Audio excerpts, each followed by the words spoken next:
16 जुलाई सुबह के 5:30 बजे अमेरिका में एक न्यूक्लियर बॉम्ब की टेस्टिंग होती है, जिसका रिजल्ट देखकर इस बॉम्ब के क्रिएटर ओपनहाइमर के मुंह से एक बात निकलती है। Now I am become death, the destroyer of worlds.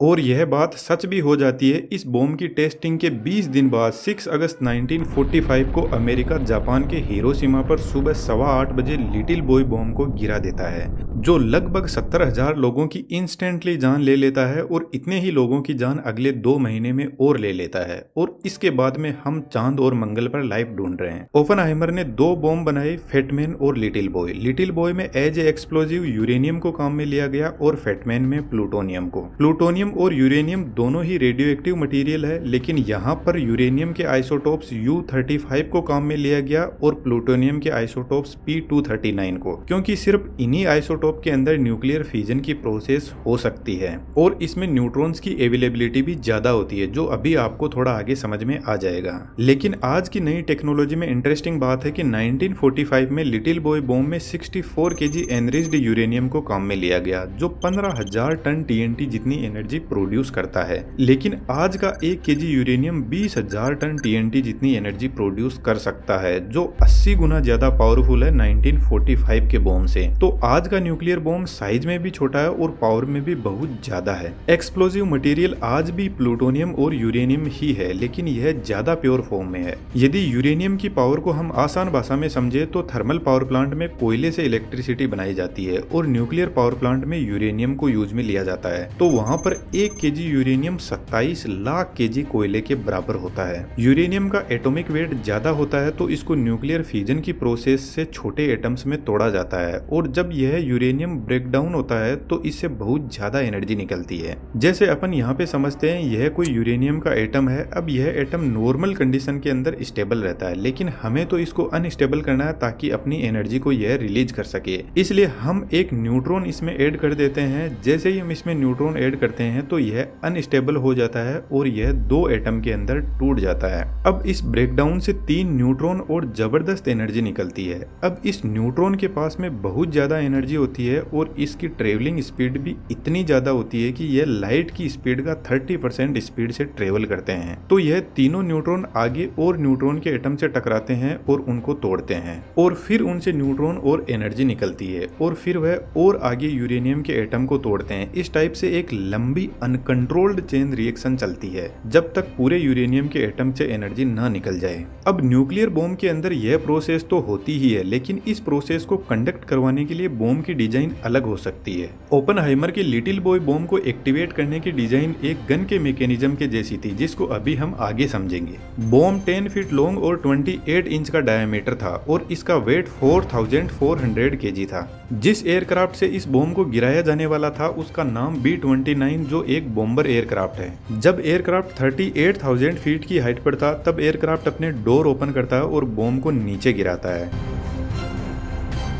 यहाँ से बॉम्ब का काम शुरू होता है। इसके पीछे की तरफ फिन्स लगे हैं जो अब इसको हवा में बैलेंस करने के काम आएंगे। बॉम्ब गिरते ही इसमें 24 वोल्ट की बैटरी होती है जो टाइमर और बॉम्ब में लगे सेंसर को एक्टिवेट कर देता है। बैरोमीटर सेंसर कंटिन्यूअसली ग्राउंड से हाइट को चेक करता रहता है और साथ में बॉम्ब की बॉडी पर लगे रडार सेंसर भी एक्टिवेट हो जाते हैं। जब बॉम्ब हिरोशिमा के ग्राउंड से 1900 फीट के ऊपर था तब फायरिंग स्विच को एक्टिवेट किया गया। यह स्विच इग्नाइटर को ऑन करता है जो स्पार्क जनरेट करता है और इस स्पार्क के सामने कोरोडाइट पाउडर से भरे हुए सिल्क के सिलेंड्रिकल बैग होते हैं। कोरोडाइट एक स्मोकलेस प्रोपेलेंट होता है जिसमें स्पार्क से एक एक्सप्लोजन होता है। इस एक्सप्लोजन के आगे टंगस्टन कार्बाइड डिस्क लगी रहती है जिस पर इस एक्सप्लोजन का जबरदस्त फोर्स आता है और इस डिस्क के आगे एनरिच्ड यूरेनियम 235 की सब क्रिटिकल मास वैल्यू रखी जाती है, जो बीच में से खाली रिंग जैसी होती है जिसका वजन 38.4 kg है। अब एक्सप्लोजन से टंगस्टन कार्बाइड डिस्क 300 मीटर पर सेकेंड की स्पीड में यूरेनियम को लेकर आगे बढ़ती है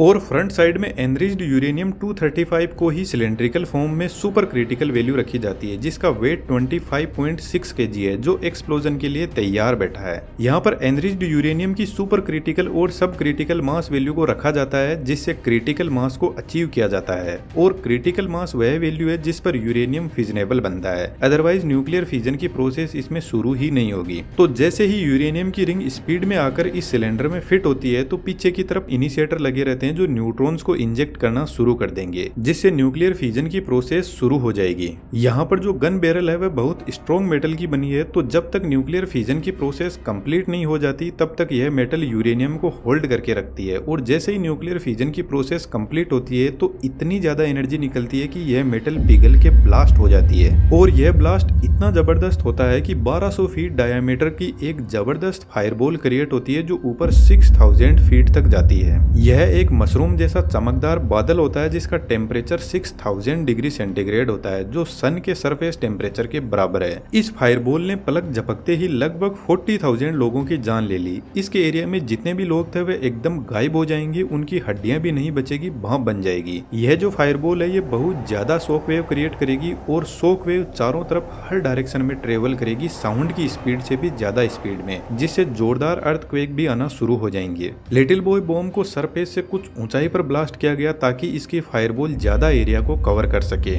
ब्लास्ट होते ही टेम्परेचर इतना ज्यादा हो जाता है कि यहाँ पर जो हवा थी वह गर्म होकर उड़ जाती है, जिससे यहाँ पर वैक्यूम क्रिएट हो जाता है। बॉम्ब के सेंटर को बैलेंस करने के लिए साइड की हवाएं बॉम्ब के सेंटर की तरफ बढ़ेगी, जिससे यह फायरबॉल फायर स्ट्रॉम में बदल जाती है, जिसका डायमीटर 3.2 किलोमीटर का है। और इस फायरबॉल से इतना प्रेशर और टेम्परेचर इंक्रीज हो जाएगा कि इसके डायमीटर में जितने भी लोग हैं वे तुरंत खत्म हो जाएंगे और बिल्डिंग्स राख हो जाएगी। इसके बाद लगभग 11 किलोमीटर तक बॉम्ब के सेंटर से जो लोग हैं उन पर अच्छी खासी रेडिएशन का असर देखा जाएगा, जिनसे लोगों की स्किन जलने लग जाएगी। इस बॉम्ब में मेनली 3 वजह से लोग मरते हैं: ब्लास्ट, फायर और रेडिएशन। ब्लास्ट और फायर से तो लोग उसी टाइम खत्म हो जाएंगे, लेकिन यह जो रेडिएशन है यह कई हजार सालों तक लोगों को मारती रहेगी और लोगों पर इसके साइड इफेक्ट होते रहेंगे और कैंसर का खतरा तो हमेशा बना ही रहेगा। अमेरिका के हिरोशिमा और नागासाकी पर इस बॉम्ब की वजह से लगभग 2 लाख लोग मारे गए और उस एरिया में आज भी उस न्यूक्लियर बॉम्ब का इफेक्ट देखा जा सकता है, जिसकी फोटोज आप यहाँ पर देख सकते हो। ओपनहाइमर को अपने इस आविष्कार को लेकर बहुत रिग्रेट था और उन्होंने इस न्यूक्लियर बॉम्ब पर बैन लगाने के लिए बहुत कोशिश की, लेकिन वह कर नहीं पाए। अब आप ही बताओ, ओपनहाइमर हीरो है या villain? 1 kilo uranium price $7 million का है, फिर भी हमारी अर्थ पर 12,500 न्यूक्लियर बॉम्ब अवेलेबल है। आज 10 से भी ज्यादा कंट्री के पास में न्यूक्लियर बॉम्ब है। पिछले 80 सालों में से किसी भी न्यूक्लियर बॉम्ब का यूज नहीं हुआ, लेकिन फिर भी हम इंसान एक हाथ में पेट्रोल और एक हाथ में जलती हुई माचिस लेकर घूम रहे हैं। ऐसा बेहतरीन 3D एनिमेशन आपको भी सीखना है तो डिस्क्रिप्शन में कोर्स का लिंक दिया हुआ है। हमारी 3D कम्युनिटी में आपका स्वागत है। आप चैनल पर विजिट करके और भी ढेर सारे ऐसे वीडियोस को एंजॉय कर सकते हो। Thank you.